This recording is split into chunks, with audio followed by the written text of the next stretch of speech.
শ্রদ্ধেয় পতিদেবতা, সর্বপ্রথমে তোমার শ্রীচরণে আমার প্রণাম রইল।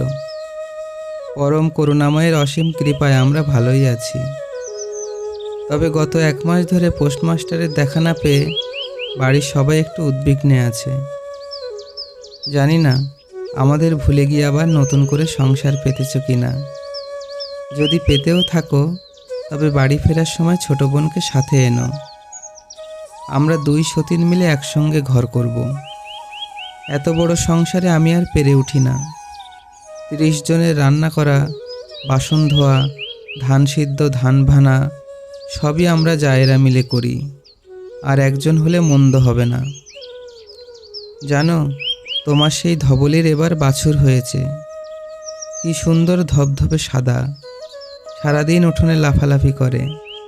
আর বড় দিদির ছেলে লুলু ওর পিছনে দৌড়ে বেড়ায় আর সারাক্ষণ হোঁচট খায়। সবকটি আম গাছেই প্রায় বোল এসেছে। পিসি ঠাকুরন বলেছে এবার অনেক আমসত্ত্ব আর আচার বানাবে। উনি ওই চোখ দিয়ে সারাদিন কাঁথা বোনেন, বারণ করি শোনেন না। সুরেলাকে দিন 10 আগে দেখতে এসেছিল। ছেলে মন্দ নয়, গঞ্জে দোকান আছে, ভালো জমিজমা আছে, পুকুরে মাছ, গোলায় ধান আছে। শুধু দোষের মধ্যে ছেলের একটু বয়স হয়েছে, 35-40 হবে।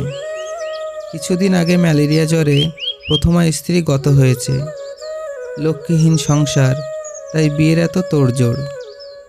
মেজদার অবশ্য একটু আপত্তি আছে।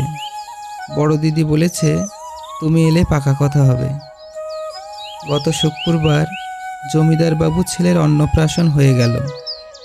পুরো গ্রাম নেমন্তন্ন করে খাওয়ালো। এলাহি আয়োজন। শহর থেকে আলো এনেছিল, কলিকাতা থেকে বাবুর্চি।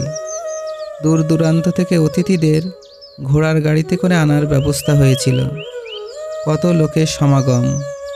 তবুও নিজেকে বড্ড একলা লাগছিল। বাবা পালকি পাঠিয়েছিল, লিখেছিল কিছুদিন ঘুরে আসতে, যাইনি। বলে পাঠিয়েছি তুমি এলে দুজনে একসাথে যাব। সামনের পূর্ণিমায় বনদেবতার মেলা হবে, তার আগেই বাড়ি আসবে, কথা দিয়েছিলে। এলে দুজনে একসাথে মেলা দেখতে যাব। 2 ছোড়া পুঁতির মালার শখ আমার অনেক দিনের।